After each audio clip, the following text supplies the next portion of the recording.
एक घने जंगल में टूनी चिड़िया अपनी बहू टुनटुनी चिड़िया और अपने बेटे बंटी कबूतर के साथ रहती थी। बंटी कबूतर एक बहुत बड़े सेठ के यहाँ काम करता था। उसकी आमदनी बहुत अच्छी थी, जिसके चलते घर में किसी चीज की कमी नहीं थी। एक दिन बंटी कबूतर अपने ऑफिस जा रहा था, तभी एक बाज उस पर हमला कर देता है। इस हमले में बंटी कबूतर घायल हो जाता है और उसके दोनों पैर बेकार हो जाते हैं। अब वो दिन भर घर में पड़ा रहता था। एक दिन वो अपनी माँ से कहता है, माँ, मैं आप लोगों पर बोझ बन गया हूँ। अपाहिज होने से अच्छा था कि मैं मर जाता। आप ऐसा क्यों कह रहे हैं जी? मरे आपके दुश्मन, आप जल्दी ठीक हो जाएंगे। मैं आपका इलाज बड़े से बड़े डॉक्टर से करवाऊंगी।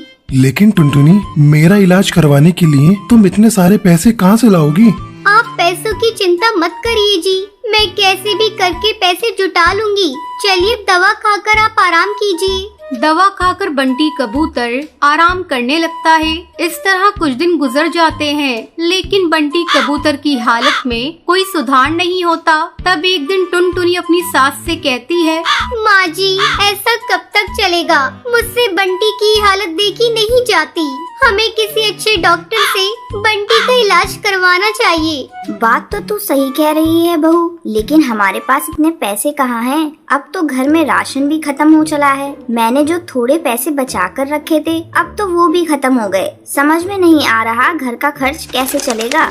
माँ जी, मैं कल काम की तलाश में जाऊंगी, शायद मुझे कोई काम मिल जाए। अगले दिन टुनटुनी काम की तलाश में जाने लगती है। माँ जी, मैं काम ढूंढने जा रही हूँ, आप बंटी का ख्याल रखिएगा। अगर मुझे काम मिल गया तो मैं घर का राशन लेती आऊंगी। ठीक है बहू, तू जा और अपना ध्यान रखना। टुनटुनी कई पक्षियों के पास काम मांगने जाती है, लेकिन कोई उसे काम नहीं देता। अचानक जोरों की बारिश होने लगती है। बारिश से बचने के लिए टुनटुनी एक पेड़ की डाल पर बैठ जाती है और बारिश रुकने का इंतजार करने लगती है। तभी उसे एक चाय की दुकान दिखती है। वो चाय की दुकान कालू कौवे की थी। पक्षी उसकी दुकान पर चाय पी रहे थे। तब टुनटुनी सोचती है, क्यों ना मैं कालू कौवे की दुकान पर जाकर अपने लिए काम मांगूं। ऐसा सोचकर टुनटुनी चिड़िया कालू कौवे की दुकान पर जाती है। कालू भैया, क्या आप अपनी चाय की दुकान पर मुझे काम देंगे? मुझे काम की बहुत जरूरत है। क्या रे पीली चिड़िया, काम करने को तुझे मेरी ही दुकान मिली है? चल भाग यहाँ से। चेहरे से तू मुझे चोर नहीं दिखाई दे रही है। कहीं मेरे कप लेकर भाग गई तो मैं क्या करूँगा?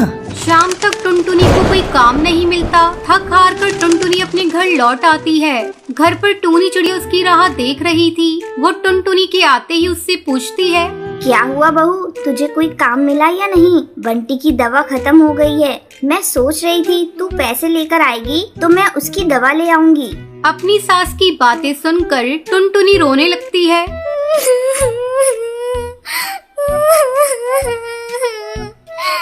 माँ जी, अब क्या होगा? कोई मुझे काम नहीं देता, सब मुझे चोर समझते हैं। मैं हार गई माँ जी, मैं हार गई। टुनटुनी, तुझे किसने चोर कहा? मुझे बता, मैं अभी उसकी खबर लेती हूँ। माँ जी, दूसरों को दोष देकर क्या होगा जब मेरी ही किस्मत फूटी है। टूनी चिड़िया के बहुत जोर देने पर टुनटुनी चिड़िया उसे कालू कौवे के बारे में बताती है।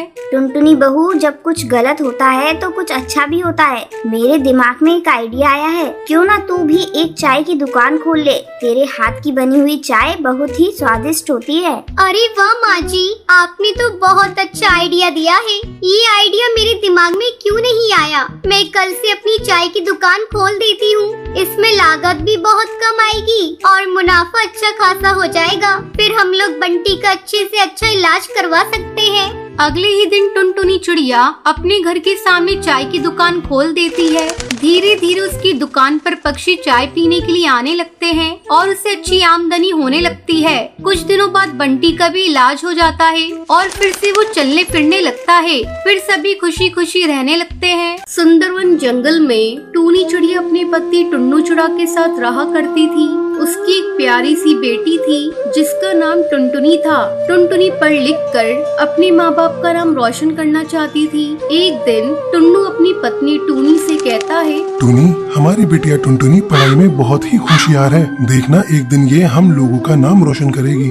आप ठीक कहते हैं जी, अपनी बिटिया दूसरे पक्षियों की तरह नहीं है। ये उनसे बहुत अलग है, दिन भर बस पढ़ती ही रहती है। हाँ टोनी, दूसरी पक्षियों के बच्चे दिन भर खेलते रहते हैं। उनका तो पढ़ने लिखने में बिल्कुल भी मन नहीं लगता। खैर छोड़ो, हमें दूसरों के बच्चों से क्या लेना देना, हमें तो अपनी बच्ची पर ध्यान देना है। हाँ जी, आप ठीक कहते हैं। हम लोग अपनी बच्ची पर बहुत अच्छी तरह से ध्यान देंगे। इस तरह खुशी खुशी उन लोगों के दिन गुजर रहे थे। एक दिन टुन्नू चिड़ा काम पर जा रहा था, तभी एक पेड़ की टहनी उस पर गिर जाती है और उसकी वहीं मौत हो जाती है। दूसरी पेड़ पर बैठा कालू कौआ ये सब देख रहा था। अरे अरे ये क्या, टुन्नू चिड़ा तो मर गया। मुझे इसकी खबर टूनी बहन तक पहुंचानी होगी। कालू कौआ टूनी चिड़िया के पास जाकर कहता है, टूनी बहन, टुन्नू चिड़ा अब इस दुनिया में नहीं रहा। ये तुम क्या कह रहे हो कालू भैया? टुन्नू तो अभी अभी काम पर गया है। लगता है सुबह सुबह ही तुमने नशा कर लिया है, तभी तुम अशुभ बातें बोल रहे हो। नहीं टूनी बहन, मैं तुमसे कोई झूठ नहीं बोल रहा हूँ। फिर कालू कौआ सारी बातें टूनी को विस्तार से बताता है। ये क्या हो गया टुन्नू? मैंने तो कभी सोचा भी नहीं था कि तुम इतनी जल्दी हम लोगों का साथ छोड़कर चले जाओगे। अब मैं अकेली अपनी बिटिया की देखभाल कैसे करूँगी? इस घर में तो कोई दूसरा कमाने वाला भी नहीं है। इस तरह कुछ दिन निकल जाते हैं। टूनी बहुत ही उदास रहती थी। उसे कुछ समझ में नहीं आ रहा था कि अब वो कैसे घर चलाएगी। एक दिन टुनटुनी उससे कहती है, माँ, कई दिनों से स्कूल की फीस नहीं भरी है। मैं पापा से कहने वाली थी, लेकिन मैं कह नहीं पाई। लगता है अब मुझे स्कूल छोड़ना पड़ेगा। बेटा क्या बताऊं, घर में एक भी पैसा नहीं है। नहीं तो मैं तेरी फीस स्कूल भी जमा कर देती। तेरे पापा को तो बहुत शौक था तुझे पढ़ाने का, लेकिन लगता है अब तुझे पढ़ाई छोड़नी पड़ेगी। दोनों माँ बेटी बातें कर रही थी, तभी हरी काकी तोती आती है। टूनी चिड़िया, टुन्नू चिड़ा के बारे में सुना? बहुत दुख हुआ। बहुत भला पक्षी था, सबकी मदद करने को तैयार रहता था। क्या बताऊं हरी काकी, जब से टुन्नू गया है घर में अनाज का एक भी दाना नहीं है और टुनटुनी को पढ़ाने के लिए पैसा भी नहीं है। कुछ समझ में नहीं आ रहा क्या करूं। घर चलाना बहुत कठिन हो रहा है। तब हरी काकी कहती है, टूनी, तू उदास मत हो। अगर तुम मेरी बात मानो तो तुम आइसक्रीम बनाकर बेचना शुरू करो। गर्मी का दिन है, तुम्हारी आइसक्रीम फटाफट बिक जाएगी। मैं तुम्हें कुछ रुपए उधार दे देती हूँ। जब तुम्हारे पास पैसे आ जाएंगे तो मुझे वापस कर देना। बात तो तुम सही कह रही हो हरी काकी, तुम्हारा ये एहसान मैं जिंदगी भर नहीं भूलूंगी। ये लो टूनी बहन, कुछ पैसे। इन पैसों से तुम आज ही जाकर आइसक्रीम बनाने का सामान ले आओ। इतना कहकर हरी काकी वहाँ से चली जाती है। तब टूनी अपनी बेटी टुनटुनी को बुलाती है। टुनटुनी, अब तुझे स्कूल छोड़ने की कोई जरूरत नहीं। ये देख, हरी काकी ने मुझे कुछ पैसे दिए हैं, मैं इनसे आइसक्रीम बनाने का सामान ले आती हूँ। मैं कल आइसक्रीम बनाऊंगी और तू उसे बेचना। रात भर कड़ी मेहनत करके टूनी चिड़िया आइसक्रीम बनाती है। अगले दिन टुनटुनी आइसक्रीम लेकर बाजार में बेचने जाती है। आइसक्रीम ले लो, आइसक्रीम, होममेड आइसक्रीम, ठंडी ठंडी आइसक्रीम। गर्मी बहुत पड़ रही थी। सुंदरवन के सारे पक्षी टुनटुनी के पास आइसक्रीम खाने आते हैं। आइसक्रीम खाकर पिंकी चिड़िया कहती है, वाह, ये आइसक्रीम तो बहुत ही स्वादिष्ट है। मैंने आज तक कभी इतनी स्वादिष्ट आइसक्रीम नहीं खाई। हाँ बहन, इसे मेरी माँ ने बड़े प्यार से बनाया है। टुनटुनी, हमें भी तुम ऐसी ही अच्छी आइसक्रीम खिलाना। शाम होते होते टुनटुनी की सारी आइसक्रीम बिक जाती है। टुनटुनी खुशी खुशी पैसे ले जाकर अपनी माँ को देती है। माँ, ये लो पैसे। सभी ने आपकी आइसक्रीम की तारीफ की। कल से तुमको ज्यादा आइसक्रीम बनाना। धीरे धीरे पूरे सुंदरवन में टुनटुनी की आइसक्रीम की तारीफें होने लगती हैं। बंटी कबूतर भी आइसक्रीम बेचा करता था। टुनटुनी की आइसक्रीम के चलते उसकी आइसक्रीम बिल्कुल भी नहीं बिक रही थी। एक दिन जब टुनटुनी अपनी आइसक्रीम बेचने जा रही थी, तभी रास्ते में बंटी कबूतर उसे रोककर कहता है, टुनटुनी चिड़िया, तू अपनी आइसक्रीम कहीं और जाकर बेच। तेरे कारण मेरा आइसक्रीम बिकना बंद हो गया है। अगर तूने मेरी बात नहीं मानी तो मैं तुम्हारे पैर तोड़ दूंगा। बंटी कबूतर, इसमें मेरी क्या गलती है? तुम्हारी आइसक्रीम अच्छी नहीं होती, इसलिए तुम्हारी कम बिक्री हो रही है। मैं तो आइसक्रीम यहीं बेचूंगी। तुम्हें जो करना है कर लो। टुनटुनी चिड़िया, तू देखने में बहुत छोटी है, पर तेरी जुबान बहुत चल रही है। देख मैं तेरे साथ क्या करता हूँ। बंटी कबूतर टुनटुनी की सारी आइसक्रीम फेंक देता है। टुनटुनी चिड़िया रोती हुई अपने घर पहुँचती है।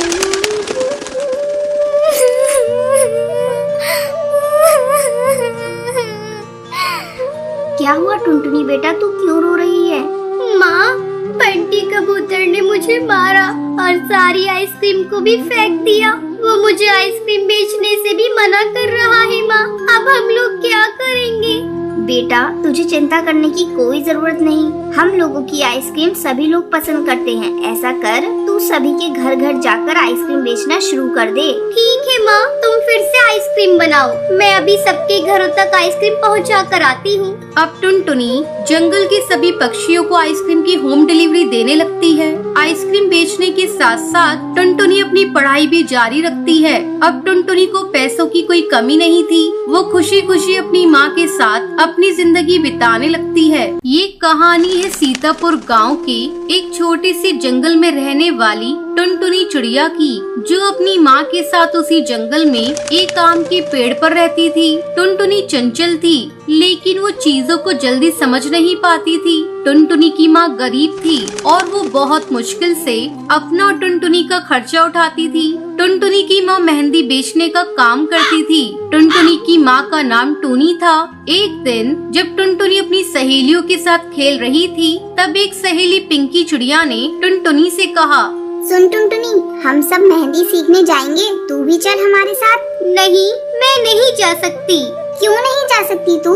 क्योंकि मेरी माँ के पास इतने पैसे नहीं है। ये कहते हुए टुनटुनी चिड़िया की आंखें भर आई थी। तभी एक दूसरी सहेली ने टुनटुनी से कहा, टुनटुनी, तू नहीं जा सकती तो कोई बात नहीं। अगले दिन टुनटुनी की सारी सहेलियां मेहंदी सीखने के लिए चली गयी। जब टुनटुनी की माँ अपने घोंसले में पहुँची तो उसने जो देखा वो देखकर उसे बहुत दुख हुआ। टूनी चिड़िया टुनटुनी को रोता देखकर घबरा जाती है और उससे पूछती है, क्या हुआ टुनटुनी? पहले टुनटुनी कुछ नहीं कहती, फिर माँ के बहुत पूछने पर वो अपनी सहेलियों के साथ हुई बात के बारे में बताती है। टुनटुनी अपनी माँ से कहती है, माँ, हम इतने गरीब क्यों हैं?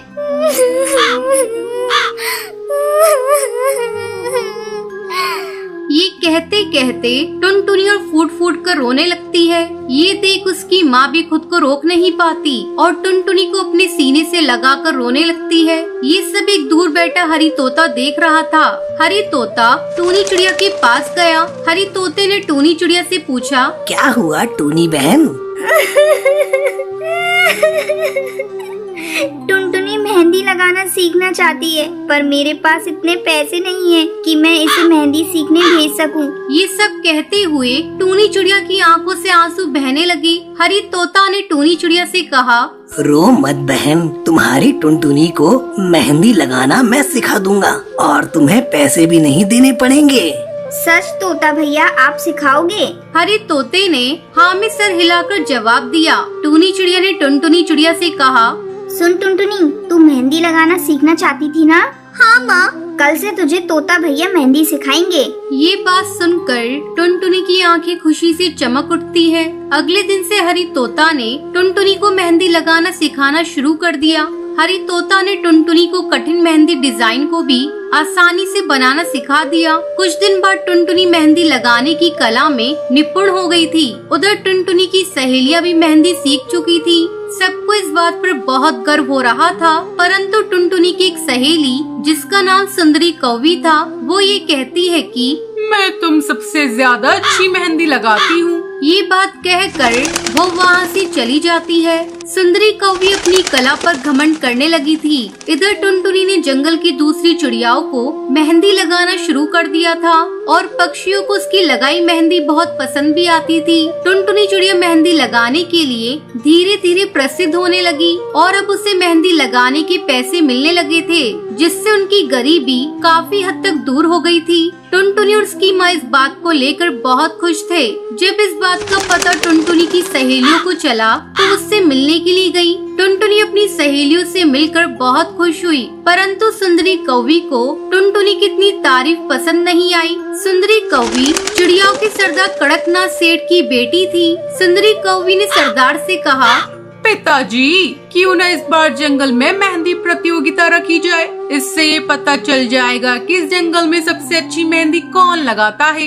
सरदार कड़कनाथ सुंदरी कौवी की बात मान लेता है। सरदार ने अपने मंत्री बंटी कबूतर से कहा, मंत्री जी, मेहंदी प्रतियोगिता की व्यवस्था की जाए। जब प्रतियोगिता की तैयारी चल ही रही थी कि सुंदरी कौवी ने अपनी सहेलियों से कहा, देख लेना, ये प्रतियोगिता मैं ही जीतूंगी। सुंदरी कौवी को अपनी कला और होनहारी पर घमंड हो गया था। फिर जब ये प्रतियोगिता शुरू हुई तो सभी प्रतिभागियों को मेहंदी की अलग अलग डिजाइन दे दी गई। सुंदरी कौवी ने जानबूझकर सबसे कठिन डिजाइन टुनटुनी को दिलवा दी। सुंदरी कौवी ने मन में सोचा, ये टुनटुनी तो बेवकूफ है, इतनी कठिन डिजाइन ये नहीं बना पाएगी और ये प्रतियोगिता हार जाएगी और फिर ये प्रतियोगिता मैं ही जीतूंगी। सुंदरी कौवी ये सोचकर मन ही मन खुश हो रही थी। तभी प्रतियोगिता का समय समाप्त हो जाता है और प्रतियोगिता की विजेता की घोषणा शुरू हो जाती है। प्रथम पुरस्कार टुनटुनी को और दूसरा तीसरा पुरस्कार टुनटुनी की 2 सहेलियों को मिलता है। जब विजेताओं की सूची में सुंदरी कौवी का नाम नहीं आया तो उसका सारा घमंड चूर चूर हो गया। तो दोस्तों, इस कहानी से शिक्षा मिलती है कि अपनी कला पर कभी घमंड नहीं करना चाहिए।